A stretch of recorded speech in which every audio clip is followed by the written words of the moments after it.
গরুর মাংস তো আমরা কত রকমভাবেই রান্না করি। গরুর মাংস কষিয়ে রান্না করি, ঝোল রান্না করি, আবার অনেকে বাঁশের ভিতর রান্না করে, ডাবের ভিতরও রান্না করে। কিন্তু কলা পাতায় মুড়িয়ে গরুর মাংস রান্না করেছো?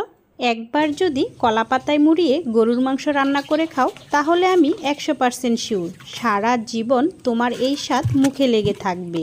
আর যদি বাড়ির সবাইকে রান্না করে খাও, তাহলে তো কথাই নেই, সবাই তোমাকে এত এত ভালোবাসা দিবে। তো চলো দেখা যাক আজ আমি কিভাবে গরুর মাংসের মরিচ খোলা তৈরি করি। মরিচ খোলা তৈরি করার জন্য আমার লাগবে নাগামরিচ। এখানে আমি 4টা নাগামরিচ বেটে নিচ্ছি। তারপর নিয়ে নিলাম শুকনো মরিচ। মরিচগুলো বটা ছাড়িয়ে বেটে নেব।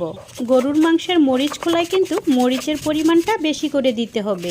যেমন মাছ দিয়ে মরিচ খোলা তৈরি করলে আমরা মরিচের পরিমাণটা বেশি দেই, তেমনই গরুর মাংসের মরিচ খোলায়ও মরিচের পরিমাণটা বেশি করে দিতে হবে। তারপর বাটা মরিচের সাথে দিয়ে দিলাম হলুদ